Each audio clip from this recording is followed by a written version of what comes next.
Being in New York City, it's a way of being more creative because you have so many things happening around you, so many suggestions for new ideas. Most of all, you have people from all over the world. And that is something that helps you to create something that doesn't have necessarily a place and a time.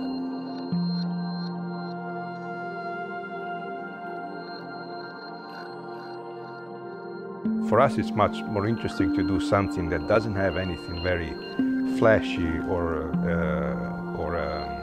unexpected, but it's more subtle and creates a space that is more pleasant, but the customer doesn't know why.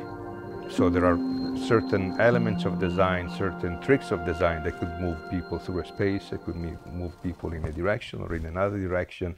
And you try to use all of these tricks in order to create a space that is really exciting without the customer knowing why it is exciting. So if a design is successful, all these elements are in very subtly, and they draw you through the space and they make you enjoy the space. So all of this was useful in the Oasis because with the boat, which could move everywhere, what do we take as a reference if there is nothing around it? Even if the boat is used as a house, we think it shouldn't have many elements of a house, because it's not a house, it's something that moves. So we tried to give a special connotation to all the elements that we designed, so you're always reminded that you're on a very special moving vehicle. When we design a project, it's usually a sequence of spaces, and the way you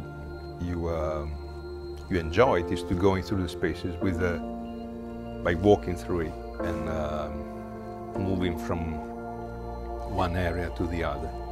So what makes a difference is the rhythm of the materials, the rhythm of the openings, or the rhythm of the different elements that you go through that. So it's really important to maintain that rhythm throughout. You can't be too accelerated in one area and then slower in another area and different in another. You have to think that everything has to go through, like if you're writing a song.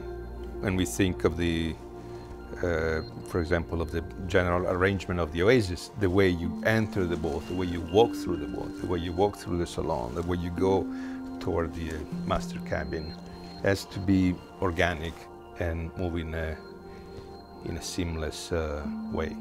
These are things that we don't expect the owner of the boat to understand at the beginning, or we're not even going to tell them, but we hope that they're going to feel that when they experience their boat. When we saw the first proposal for the general arrangement, that there were so many glass surfaces, the connection between inside and outside was very blurred. So we thought that it would be great to bring some of the material and the colors from the outside inside, so when you look outside of this glass, you see the same surface continuing, and it's going to feel even bigger.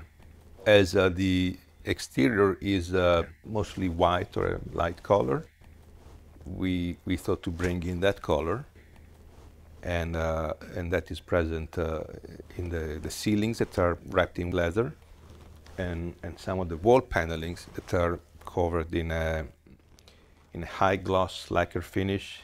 The same finish of a piano, but instead of being black, is white. So it's very reflective, and it reflects the sea, it reflects the sky, and it's sort of a non-material because you see other things in it.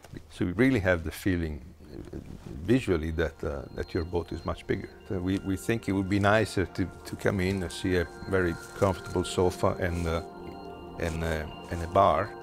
Makes a more welcoming experience, we think. I know that it's practical to have a dining table there for a series of reasons. If you enter the boat for the first time, it's not the first thing that you want to see. The last thing you want to show to a client is that this was a highly designed place. You shouldn't look like that. The beauty of the process that is done not by a single person, by me, but I'm doing this with my business partner because we always design everything together. We edit each other until the fact that we designed it kind of disappears.